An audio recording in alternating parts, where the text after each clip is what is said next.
बर पक्ष के आचार्य के द्वारा बोला जाता है, अर्थात बर का वाच है, बरोवाच।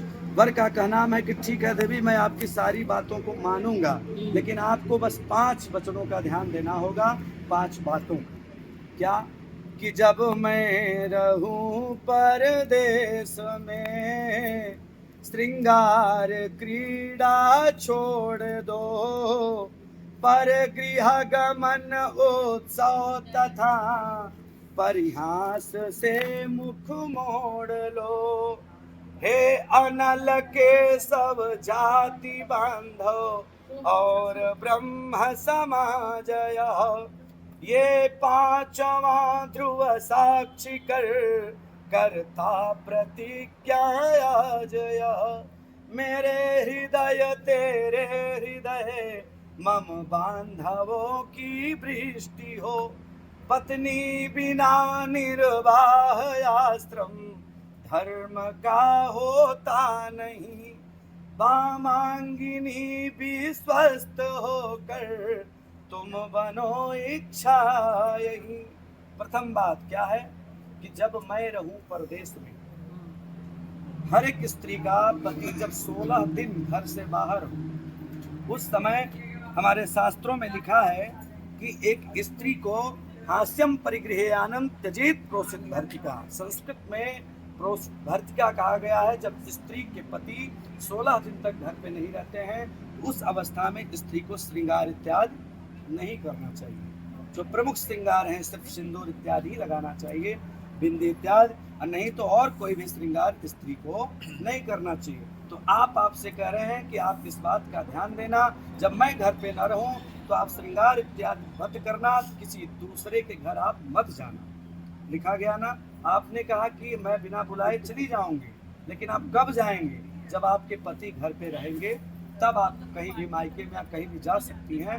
लेकिन अगर घर पे पति नहीं है तो आपके लिए घर ही पूरा आपके लिए मंदिर है, क्योंकि ये न माता पिता से वया पूजित, मंदिरे तेन पूजा कृतावानवा।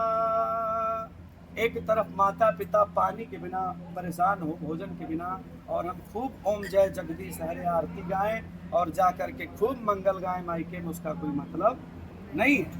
इसलिए करहूं सदा कर पद पूजा, नारी धर्म पति देवन दूजा। आपने कहा कि आप कहीं भी अपनी कुदृष्टि मत डालिएगा, बहुत अच्छी बात आपने कहा, हमको भी यही चाहिए। क्या? कि करहूं सदा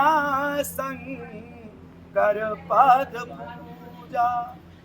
हर एक स्त्री को अपने पति के चरणों में अनुराग रखना चाहिए। इसलिए आपसे भी कामना करते हैं कि आप ऐसा करेंगी।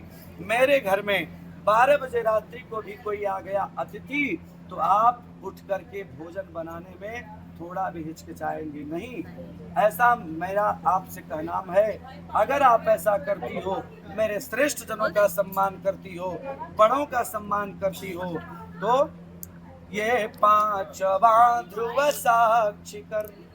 क्योंकि कलयुग में स्त्री को समझाने के लिए पहले संकल्प लेना पड़ता है, इसलिए संकल्प से समझा रहे हैं कि विश्वास हो आपके कि ये 5वां ध्रुव साक्षी करता प्रतिज्ञा आज यह, और मेरे हृदय तेरे हृदय मम बांधवों की वृष्टि हो।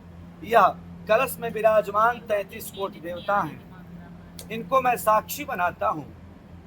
इतना ही नहीं, यह जो मंडप गड़ा है इसमें स्वयं पर ब्रह्म परमात्मा विराजमान है, इनको साक्षी बनाता हूँ।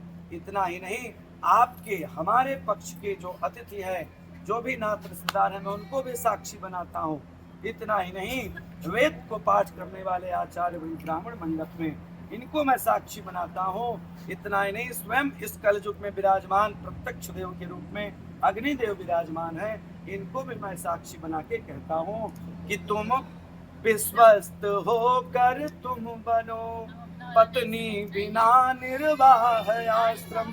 आश्रम धर्म का निर्माण तभी होता है जब एक सुंदर घर में पत्नी हो और एक सुंदर पति हो। अभी अभी आप लोगों ने ये देखा कि लावा पर छा गया है ना, अगर सही में देखा जाए तो जो धान का लावा होता है, कितना ही आप प्रयास करेंगे उसको भूजेंगे, लेकिन फिर भी वो लावा पूरा बाहर नहीं निकलता है, उसमें धान लगा रह जाता है।